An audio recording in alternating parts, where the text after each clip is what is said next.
अस्सलाम वालेकुम। पाकिस्तान और इंग्लैंड का पहला टेस्ट मैच कल से स्टार्ट हो रहा है। पाकिस्तान के लिए जो पिछले कुछ दिनों में कुछ बुरी खबरें आ रही थी, आज कोच सरफराज अहमद ने उनको कंफर्म भी कर दिया।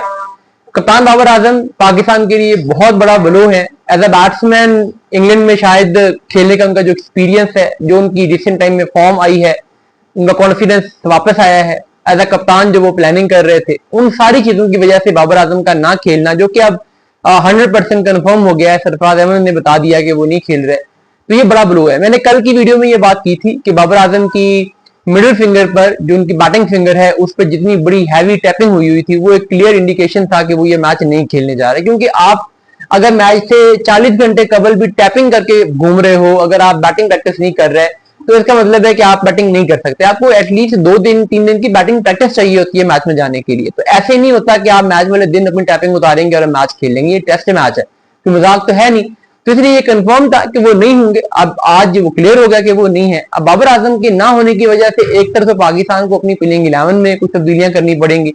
नंबर 4 स्लॉट जो कि बाबर आजम की थी वो खाली है। फिर कप्तान बाबर आजम के ना होने के बाद कप्तान किसको बनाया जाए? सऊद शकील पाकिस्तान के वाइस कैप्टन थे शान मसूद के अंडर, वो एक स्ट्रॉन्ग कैंडिडेट थे। लेकिन आपको मैंने पिछली वीडियो में बात की थी कि 3 लोगों का इसमें जिक्र किया जा रहा है, 3 लोगों की बात की जा रही है, सलमान अली आगा, मोहम्मद रिजवान और सऊद शकील। लेकिन अब पीसीबी ने जो फैसला किया है वो सलमान अली आगा के हक में किया है। सलमान अली आगा कल के मैच में पाकिस्तान को लीड करेंगे। शायद वजह यह बनी हो कि सलमान अली आगा पिछले कुछ अरसे में पाकिस्तान टीम में लीडरशिप के रोल में रहे हैं। सऊद शकील उस तरीके से लीडरशिप रोल में थे नहीं। शायद सलमान अली आगा पिछली 2 सीरीज से टीम के साथ है, सऊद शकील साथ नहीं थे। शायद वो प्लानिंग में, चीजों को एग्जीक्यूट करने में ज्यादा इन्वॉल्व रहे हैं as compare to Saud Shakeel. शायद इन रीजन की वजह से उन्हें कप्तान बनाया गया है। हालांकि अगर सऊद शकील पिछले 2 साल से वाइस कैप्टन थे तो बहरहाल हक तो उनका बनता था, लेकिन उस लिहाज से तो फिर कप्तानी का हक भी उनका बनता था जब शान मसूद को हटाया गया था। तो पाकिस्तान में डिसीजन ऐसे ही होते हैं, इरेगुलर डिसीजन होते हैं। अब ये लॉजिक हम खुद ढूंढ रहे हैं कि सलमान अली आगा को कप्तान क्यों बनाया गया। पीसीबी ने इसकी कोई लॉजिक नहीं थी। बहरहाल उसके बाद अब पाकिस्तान की जो प्लेइंग 11 होगी, उसमें जो पिच नजर आई कल देखी मैंने, वो ग्रीन टॉप पिच, बिल्कुल सरसब्ज पिच। आल्दो के मैच से पहले इसको किया जाएगा, काटा जाएगा। समर जो इंग्लैंड में है वो ओवरलूज है। बारिश का चांस मैच के दूसरे और तीसरे दिन है। और जब भी इंग्लैंड में चांस बारिश का आ जाए तो समझो कि फास्ट बॉलर्स की बॉल स्विंग होगी। ये एक चीज पढ़ी लिखी है कि इंग्लैंड में बॉल स्विंग होती है अगर बादल हो, पिच जैसी भी हो। पिच के ऊपर सीम होनी है, हवा से स्विंग होनी है। बारिश का चांस बन जाए तो बॉल स्विंग होना शुरू हो जाती है। ग्रीन पिच हो तो बॉल सीम होना शुरू हो जाती है। अभी तक ग्रीन पिच है।